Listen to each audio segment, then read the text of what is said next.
Ladies and gentlemen, welcome back. It's NMeade here, as always. Sorry for the delay on this one being uploaded, guys. I've unfortunately been very sick and lost my voice for a while this month, but thankfully I'm a lot better now. So, we have a good amount of world record activity to review for February 2020, with 8 world records across 3 tracks. Let's get started. We're starting off February 2020 with activity on N64 Bowser's Castle. There were 4 world record improvements here with a total cut of 159 milliseconds, so let's start from the top. On February 1st, Luke improved his own world record of 2:30.980 he set on November 29th, 2018 by 70 milliseconds with a time of 2:30.910. About a week later, on February 7th, Luke sets the first 2:30.8 with a 2:30.864. 3 days later, on February 10th, Luke had a smaller cut of 6 milliseconds, but still a new record nonetheless, with a time of 2:30.858. And ending the activity here this month, Luke had a bigger time cut again, this time by 37 milliseconds, with a time of 2:30.821 on February 29th. Luke has some great feedback for his runs here. After he set the 2:30.864, Luke was very satisfied with the driving overall in this record in particular. Luke mentions the sliding thwomp on lap 2 is a major problem now, since he has to intentionally lose time to not hit it, compared to the sliding thwomp on lap 3, where there is no longer any issue at all. But notes that the sliding thwomp at the very end of the room may pose a problem in the future on extremely fast paces and could be a threat in the future. The biggest time loss here was the drop chain wheelie at the beginning of lap 2 in the 2:30.864, and does mention that the chains before the spiral matter quite a bit now, given how early he has to chain based on how he takes the turn going into this section. Lap 2 had perfect driving for him, and to be honest, I definitely agree here. A 52.76 on lap 2 with a drop chain wheelie is seriously next level. I cannot properly describe just how optimized the driving has to be for a lap like this of a 50.2 with a drop chain wheelie, so that is huge. Luke mentions lap 3 was also strong apart from the bad alignment into the first turn and the bad last turn ending the run, adding he intentionally drifts slightly later in efforts to get less bounces consistently, which inevitably makes the last turn a bit wider, but as a result, you can charge the main turbo a bit quicker. I'll add in here too that you might be surprised you'd get some bounces from such a small ledge and such a small gap landing onto an otherwise flat road, but trust me, some of the bounces you can get from this last turn is ridiculous, and sometimes you can't even charge the main turbo, which can be very frustrating. Heading over now to the 2:30.858, Luke's primary comment was this run was the fastest paced run on this track into lap 3 ever on the day that this was set. A 52.97 lap 1, followed by a 51.72 on lap 2 is an immensely fast pace here. It is really unfortunate that he had the bounce on the bridge lap 3, but the fact he still pulled out a mid 2:30.8 for a new record with that in the run is just a testament to how fast his run was and how fast he held up his driving to finish the job overall. Lastly, ending on the 2:30.821, Luke comments the run overall had better chains than the 2:30.858, but he was very shaky midway through lap 3, which was most apparent with his trim on lap 3. In the sequence of the wheelie on the staircase, Luke did not get an instant wheelie out, which messed up his sequence for the shroom spot. At the time of asking Luke in February, he has plans on going for a 2:30.7 here, with having many fails already, including a pace of 53.49, 51.98 with a flat full chain wheelie on lap 3, which failed later on in the run, and his fastest pace so far of 52.46 and a 51.66, which I just cannot describe how sick that is. And after setting that pace, Luke feels a 2:30.5 is humanly realistic, but still unlikely, which I agree with Luke here too. He has also set a 2:30.945 with 5 drop chain wheelies in the run, and the amount of 2:30 runs he has been setting is getting plentiful now. An interesting thing to note is now the gap between first and second place here is huge, with a difference of more than half a second of 518 milliseconds to second place, which is a 2:31.339 by myself, actually. I set this run back in February, coincidentally enough. Closing remarks this month, looking towards the future of N64 Bowser's Castle, we already mentioned the sliding thwomp room with its current problems it poses on lap 2, and the difficulty it may cause down the line on lap 3. However, one surprising roadblock that has not yet been an issue is the fire pillar on lap 2. Now, just take a look at how close we're getting now to the fire pillar on lap 2. Luke mentions he doesn't think he needs to worry about the fire pillar, and at least for now, I think I agree here, and I'll explain.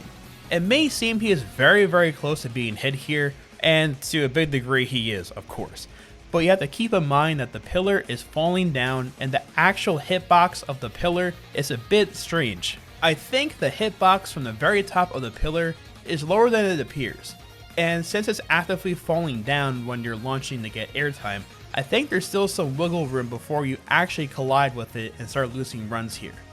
And I think the pace you'd have to do this is probably in the ballpark of a very low 50.2 lap 1 and almost basically a 50.0 pace lap 2, I'd imagine, thinking out loud here.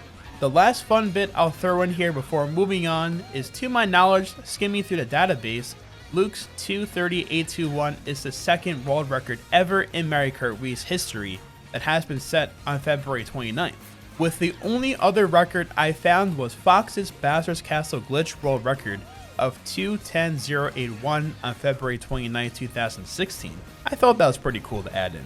Thank you, Luke, for the thoughtful feedback and analysis here, and congrats on your improvements, and good luck on future attempts here.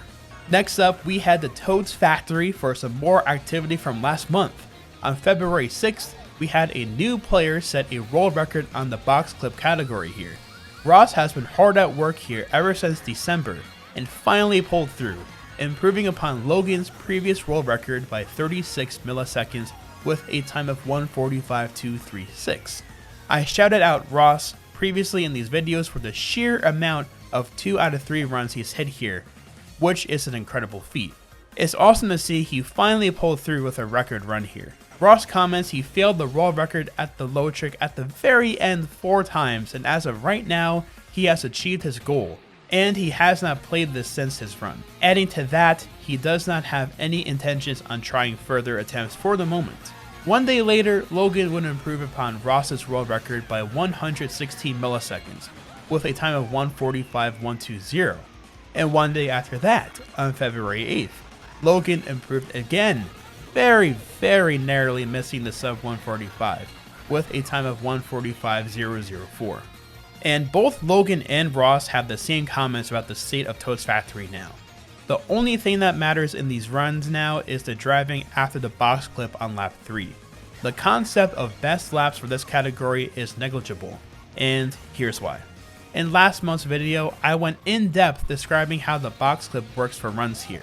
This is a cycle-based category, meaning no matter what, you need to be at the box at the same time on lap 3. If you're too fast, you have to wait, and if you're too slow, you can't even do it all together. As a result, you can see these players now having some fun on laps 1, 2, and the beginning of lap 3, since they need to make sure they are at a certain pace to even make it on lap 3.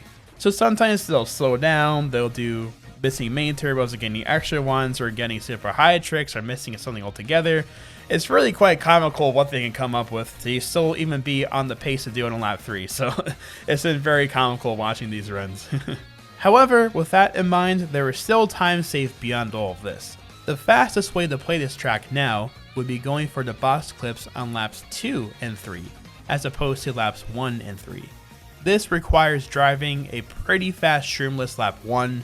Logan mentions a 37.5 as a minimum requirement most of the time, making it with his slowest of a 37.575 on lap 1, but ultimately prefers a 37.450, which is not that hard to hit for him.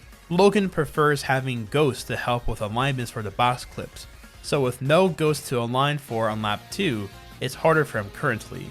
At the time of asking Logan for feedback last month, he made a total of 4 lap 2 box clips, and will go for either boss clip strategy depending on how he starts lap 1 after the stompers, where if it's a very good start, he will go for the Shroomless on lap 1 and the boss clip on lap 2. But for now, primarily, he's doing lap 1 and lap 3 attempts. In my opinion, I think a near optimal run for the boss clips on laps 1 and 3 would be a very low 144.9 to maybe at best a high 144.8, and a near optimal run for the boss clips on laps 2 and 3 I think would be closer to a 144.6 to a 144.5, as you'll have one shroom left over to do the late cut, which compared to doing the late cut shroomless does save a good chunk of time. With all that said, thank you both Ross and Logan for your feedback this month, and congratulations to the both of you for your improvements. And good luck to the both of you if you both decide to try this further in the future. Ending the month of February 2020, we arrived to another improvement on Coconut Mall No Glitch by Breakson. Last month, Breakson made his first world record on this category, dethroning Ace here, and is now the dual world record holder for Coconut Mall between both Glitch and No Glitch. This month, Breakson had another improvement from his run last month. On February 23rd, he would improve by 20 milliseconds with a time of 1:55.708. Talking to Breakson about his thoughts and feedback here, he describes the driving in this run overall as good, but it had a lot of mistakes spread throughout it.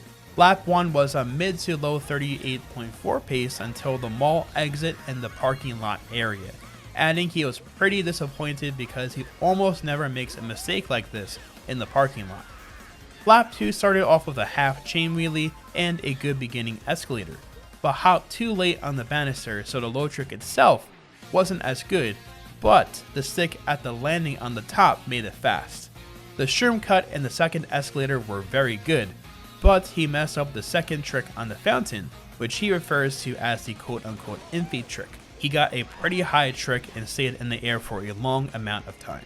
Fun fact for those who don't know who NMeade is a previous world record holder here who revolutionized Coconut Mall No Glitch runs here back in 2017, with adding many new strategies here, including the tricks on these plants and the fountains on each lap. The rest of Breakson's lap 2 was fine, except he was angled too far to the right going into the second boost panel, so unless he wanted to risk a lot, Breakson mentions he needed to hop before the boost panel so he could start the drift earlier, losing a bit of time. For lap 3, Breakson mentions the lap overall was really good, except for the high second escalator and the upward spiral was pretty wide.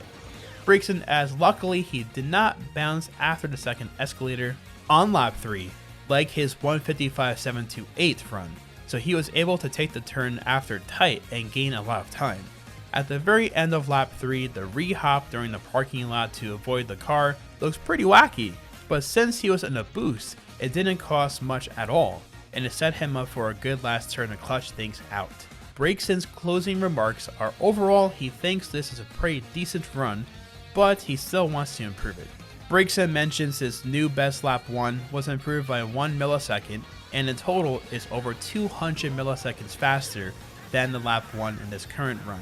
So if he can clutch at one of those very fast lap 1s in these runs, he can definitely get to the mid to low 155.5 range. Breakson readdresses the lap 3 car again, saying he thinks he could get even into the 155.4 territory without it being a problem, which would be insane.